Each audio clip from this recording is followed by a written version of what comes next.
Hello, hello, hello, and welcome to my channel. My name is Keyna. How are you? I hope everybody is doing well. The name of this channel is still undefined. We don't know. I have no idea, but I'm here to spread love, cheer, and happiness. And welcome, welcome, welcome to my channel. Now, I'm sitting here talking to you. It's about 12:45. I just had some breakfast. And I'm on my second cup of decaf. What you know about me? What you know about me, okay? The second cup of decaf. I had to stop drinking coffee because as I reached the age of menopause, when that menopause started kicking in, my nerves were doing this and all the time. And I realized that caffeine was no longer my friend.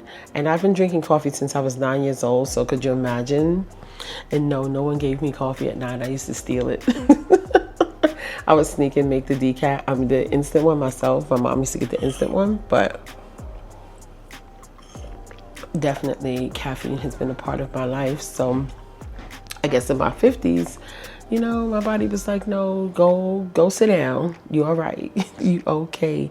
So I had some breakfast. I'm on my second cup of decaf. And I just said, you know what? Let me do my bobblehead talking video for YouTube because I have tried to vlog. I would be like, nah, I'm going to vlog today. Let me pack my bag. Boom, boom, boom. I got everything in there. I get to the place, I'm in the moment and forget, girl, you got to pull out your camera. So I brought this camera. I'm not using it the way I thought I would be using because it's not a device thing. It's a me thing. It's not a device thing. It's a me thing. So I have my phone. I do. And maybe when I go to vlog, being that I'm a shy person, doing something new, until I get used to it, I'm going to have to use my phone and call it a day. Call it a day. But I'm going to eventually get to that part where I'm vlogging, but not at this moment. Not right now. But anyway, into it. I want to do what I do best.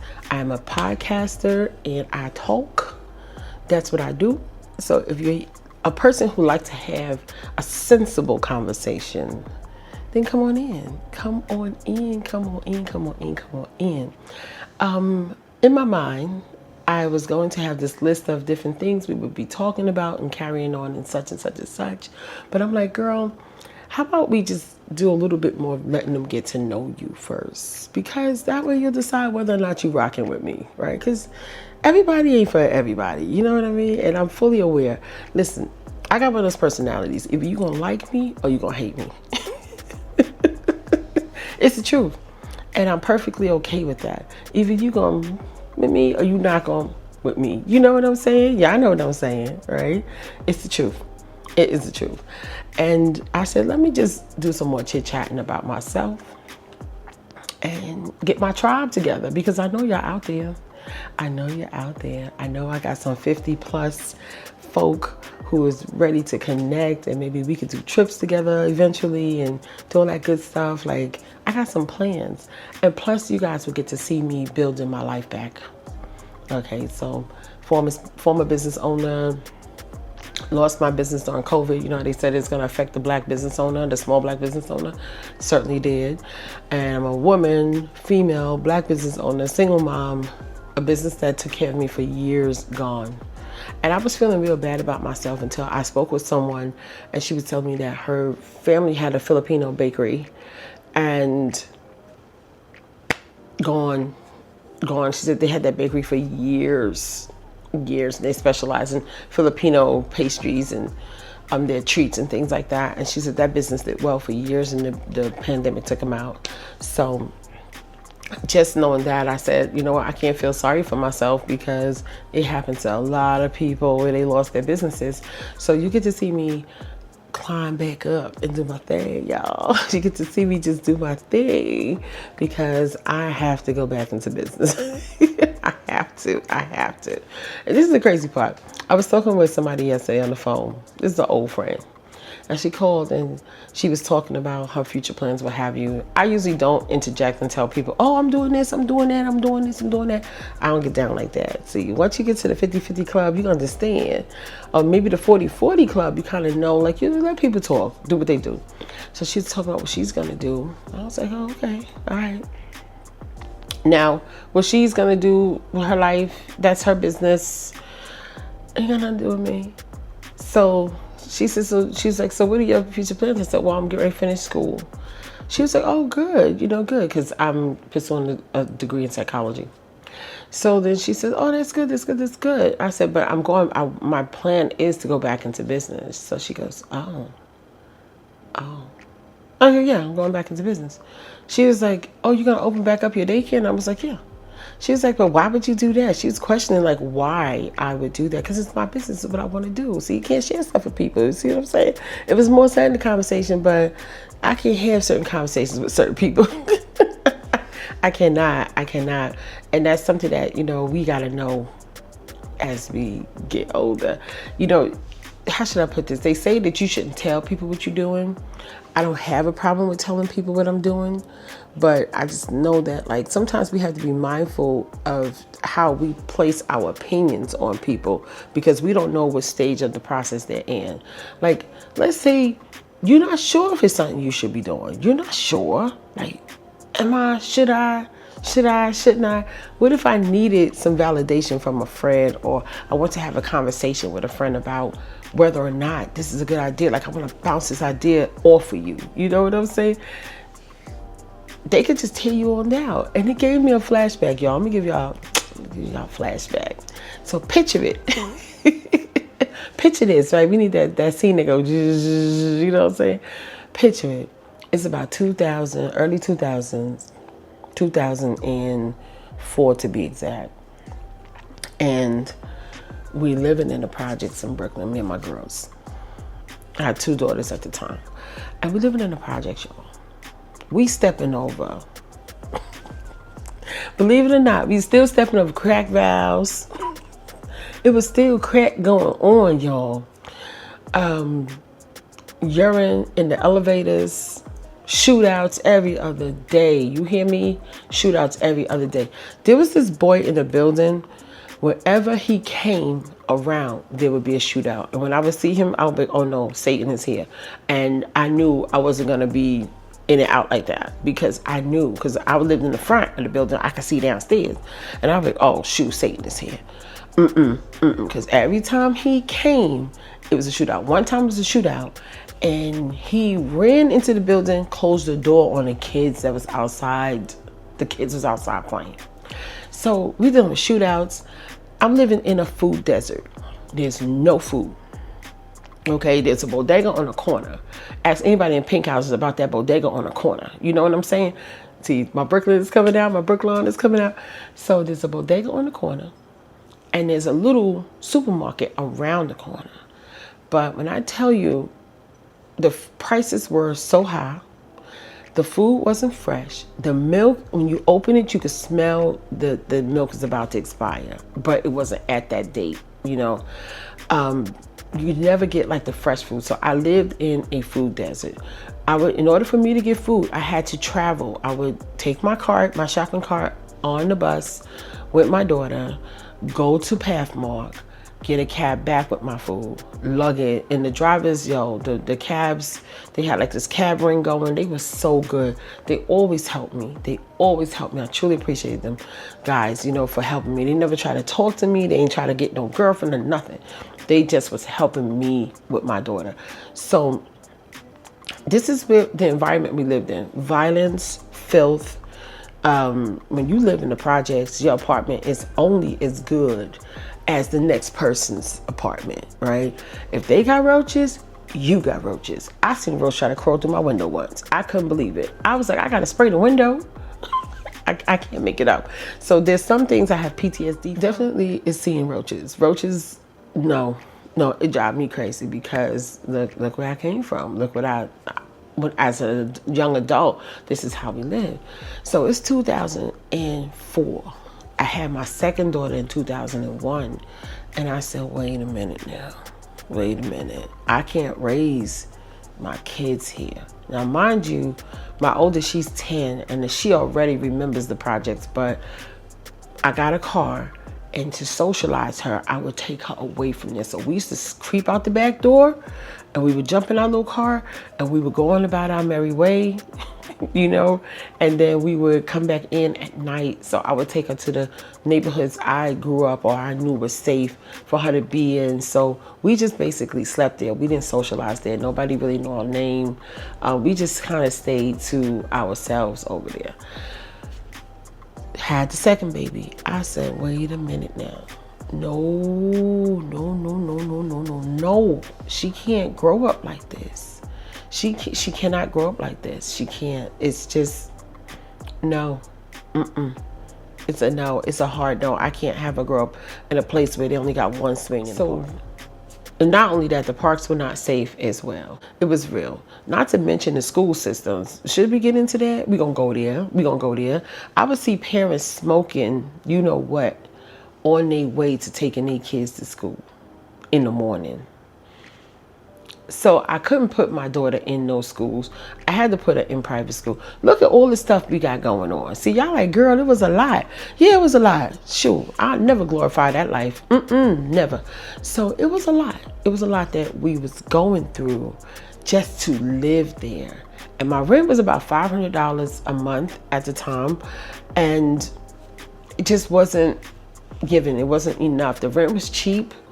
But back in the days, that kind of probably wasn't too far from the regular rents, honestly, because I worked. I wasn't in there on public assistance or anything like that. So, long story short, I decided I'm getting up out of here. I gotta go. Ain't no way. Ain't no way. And how did I end up going to the projects? That's another conversation. We'll get into that another day when we talk about how you're programmed to do certain things. So, girl, I called to the housing office and I let them know, because the one I was trying to get a transfer out of there. I was like, there's other places that are not as unsafe as this.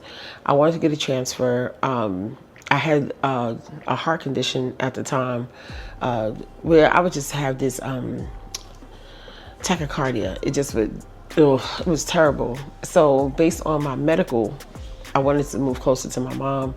They kept blocking it and blocking it and blocking it. My aunt told me, she said, they're going to keep finding a way to keep you there because you're one of the rent-paying tenants, right? She said, your housing project is mostly public assistance, so they're going to try to hold you there because you're paying rent. That's what she said. And I'm like, you think so? And she was like, yeah, I think so. So anyway, long story short, it just kept being blocks. So I figured, I got to get out of here. Now, here's the flip side of this. I loved my job. I work with teen moms. I absolutely loved my job. Like, that was the bestest job. Me and my co-workers were good friends. We looked out for one another. It was like, you going to BJ's? Here, get this for me, blah, blah, blah. Like, we just was good friends. We were really, really good friends. We still are friends. We don't talk all the time, but we're still friends. So I said, no, I got to get out of here. There's no way, ain't no way. I got to get out of here. I have to move. And I don't know. I just said, I'm leaving. I'm leaving the state. I'm getting out of here, period. I want to go to a place where my kids could run free and they could be in parks and I don't got to worry about guns and all of this stuff. And at that time, I guess I had so much PTSD developing. I was like, it can't be in New York City. It cannot be in New York City. My girls cannot be raised in New York City. So what I did, this started getting long. So what I did was, I remember going to the housing office after trying to move to a safer area. They blocking me. And I remember I went to her and I said, I'm leaving. I'm moving. And she was like, where you moving to? Now, this is after I had already secured my place and got everything going up there. I secured a house in the mountains and all this stuff, and I came back to let her know that I'm leaving. I want to know the process, like, what do I do, because I'm leaving. And she was like, well, where you going to? That's what she said. And she looked like me, okay, and she was like, and where you going? That's what she said. I said, well, I'm moving to the mountains with my girls. I'm going up there. She was like, ain't the weather bad up there? I said, I don't care. Now, mind you, My brother had lived up there, so he didn't complain about the weather. He said, when it snows, you stay home. When it don't snow, you go out. It's as simple as that, you know? And then she was like, well, you know, this is what she told me. They don't like us up there. That's what she said. She said they don't like us up there. She never been up there. She ain't had no friends up there. She didn't know anything about the place. But she's trying to tell me that because I'm this chocolatey young lady at the time, they not gonna like me. Who's they? Like, who is they? Right? I says, well, you know what? I'll tell you what. If it doesn't work out, I'll come back and I'll tell you it didn't work out. Okay? If it don't work out, I'll come back and I'll tell you it did not work. But I'm going. And my family also was perplexed, and I don't know why, that I made this move. But you see how people, they can kind of sway you. What if I was nervous about going? What if I thought, they're not gonna like me? What if I had hesitation? I'm talking to somebody who's an elder to me at the time, who should have said, good luck, young lady. Good luck to you and the babies. I pray that everything work out. She didn't say nothing like that. She basically was telling me that it's not gonna work. It's just not gonna work. And that's terrible, isn't it? That's terrible. But we moved up there. We were fine. The people loved us. And up there is where I ran my business for so many years. And to close it hurt my heart and my soul. It did, because we wasn't gonna make it. It was small, we wasn't gonna make it. But it fed us, and my business paid for us to go on our trips, and it paid for us to change our lifestyle. And I'll get into how I started my business and why I started the business and all that stuff. But I'm just saying all of this to say, like, people, they don't know where you are in your stage of getting to where you need to go. And they just be coming out of their face saying stuff that could really stop you if you let them. And I know that's why some people that's why I don't say nothing. But sometimes you want to say something. Sometimes you want to say, hey, this is what I want to do. What you think about that? This is where your peers, come in to help you figure things out or to give you encouragement, But that lady wasn't my peer. That lady was just trifling. And another incident when I was leaving. And did I tell this story? I don't know. I might have wanted to tell it, but didn't. When one day somebody knocked on my door, and it was a young lady who looked like me. And she knocked on the door, and she was doing community outreach work. And, I commend her for that. And she was like, oh, yeah, I'm just knocking on the doors. I'm trying to recruit people to help. We want to build up the community and all of this stuff. Now, where we lived was the worst housing project in New York. Okay, it was so bad that they put a precinct in the middle of it. They put the in the parking lot where I live. Eventually, I had drove by one day. We had came down from the mountain, and I had drove by, and they put like a police station thing, that goes up in the air. It's like I don't even know how to describe it. It's a big camera, and it goes up in the air. They put that in the middle of the parking lot. That's how bad it was. But this girl, she was like, yeah, I'm just going around. I'm trying to do community work and blah, blah, blah, blah. Now, mind you, my whole house is packed up. And I was like, look, I'm packed up. I'm leaving. She goes, oh. The same, oh. It's always that, oh. Oh, you leaving? I said, yeah, I'm leaving. She goes, well, if all the good people leave, then we're going to just be left with the bad people. And I said, and my children will pay, right? My children will suffer because I'm making a decision to carry a community, right? Instead of taking care of all the responsibility that God has given me, and that's to take care of my children, right? My children will suffer, right? I live down the street from a school that I can't put my children in. Absolutely not. Your children will, I'm not saying they're going to suffer, but your children will have their lives based on the decisions that you make for your children. I'm not making those decisions for my children. And she looked at me strange because of it, But nevertheless, y'all, I'm saying all of this to say, because I'm a child. chat box, y'all. I chat.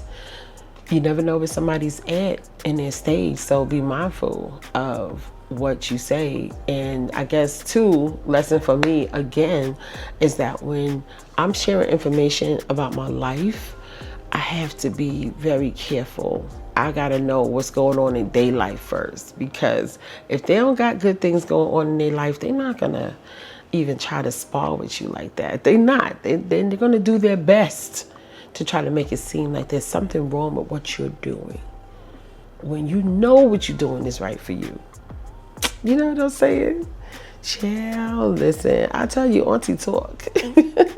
I talk. This is what I do. This is what I do. But anyway, y'all, I'm going to go in and edit this video, and I'm going to pop it up on YouTube. And I hope that you rocking with me. If you resonate with this, you know, link up, put something in the comment section, and we're going to get this going. But I'll be back, y'all. All right, peace, peace. And here grease, y'all. Chiba, chiba.